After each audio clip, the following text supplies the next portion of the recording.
Hello, LAC 2. This is the second read aloud recording for the Unit 1 test, Theme and Character.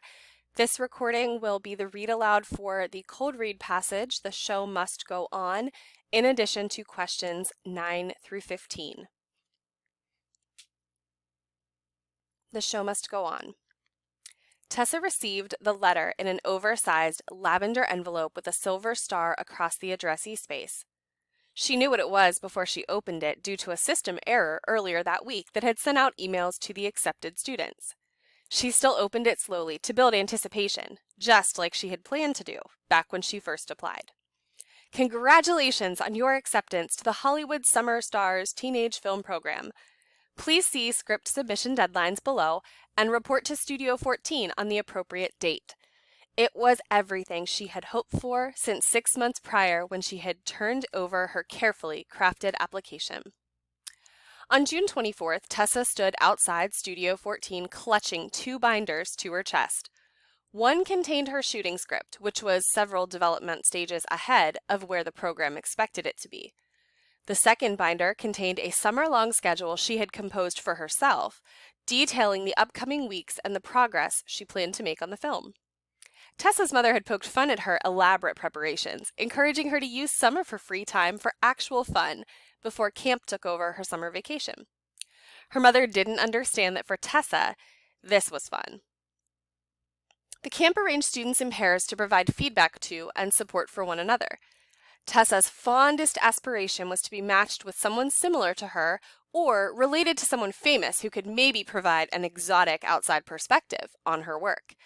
Instead, they paired her with a Midwestern boy named Varric, who had never left his home state of Ohio before his acceptance letter arrived. Tessa managed her disappointment and asked about his project, hoping it wouldn't be too tedious. He told her his script was open-ended by design and that he intended to develop the content further as he filmed.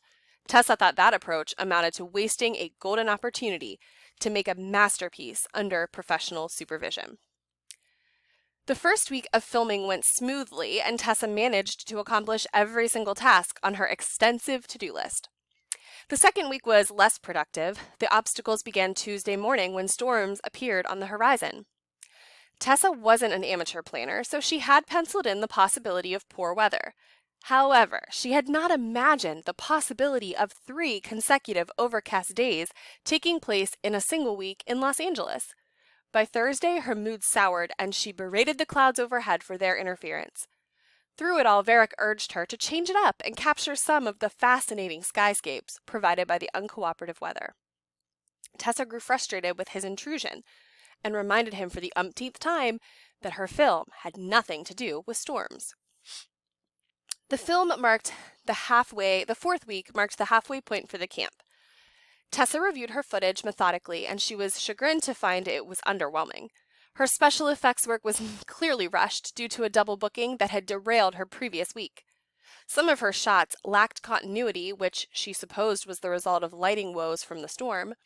There were even some blatant mistakes in the editing, probably owing to the all-nighters she pulled to keep on schedule. Tessa was both jealous and regretful when she saw Varric's footage. He had captured the storm, which had derailed her own film, in a unique and beautiful way. He had even cut back on special effects rather than burning the midnight oil to make up for the double-booked studio. When she complimented him, he thanked her and said nonchalantly, "I just go with the flow." It wasn't the exotic outside perspective she had hoped her partner would give her, but she had to admit that where results were concerned, his methods had far outstripped her own. Tessa's planned finale involved a scene at the La Brea Tar Pits Museum on Wilshire. She'd been there a handful of times when her father had brought her to LA for business, and she was so certain the museum would accommodate her that she had not planned an alternative. The rejection for her request came on Friday. She planned to start the shoot that Sunday. It was a very polite letter explaining that it would be impossible to accommodate her equipment due to a charity 5K that would shut down the road and bring an unusually high level of foot traffic into the museum. Varric watched her pace the room with concern in his eyes. Unlike his helpful encouragement during the first 6 weeks of camp, he did not seem to have any words of advice for her now. "I have an idea," Tessa said at last. She stopped pacing and put her planning binder back on the shelf. "I think I can make it work, but I want to be there when the runners are passing the museum." On the final day of class, Tessa watched her film play as the instructors scribbled notes. Nerves twisted in the pit of her stomach as she thought about the perfect film she had planned and worried about what she'd made instead. In the dim light of the theater, she watched the instructors' faces. They had read her initial script, so they knew what was supposed to happen. She watched them murmur to one another in low tones as the final scene played out on screen. And when they clapped, looking genuinely impressed, Tessa met Varric's eye and shared her relief with him in a glance. Maybe he hadn't been the partner she'd envisioned, but he had certainly turned out to be the one she needed. His penchant for turning obstacles into opportunities had provided the necessary influence to save, perhaps even improve, her film. Question 9. Which statement best describes the relationship between Tessa and Varric in the narrative? Tessa and Varric are competitive and try to outshine each other. Tessa tries to help Varric while he tries to outshine her. Tessa tries to tolerate Varric while he tries to help her. Or Tessa and Varric help one another in order to produce the best work possible. Pause your recording and answer question 9. Question 10. Which statement describes a way that Tessa grows over the course of the narrative? Tessa learns that she can produce better work if she ignores outside advice. Tessa realizes that a person need not have an outside exotic perspective to teach her a useful lesson. Tessa develops better camera techniques over the course of film camp. Tessa becomes a more difficult partner by the end of the narrative. Please pause the recording and choose an answer to question 10. Question 11. Which statement could be a central theme in this narrative? Think about consequences before taking action.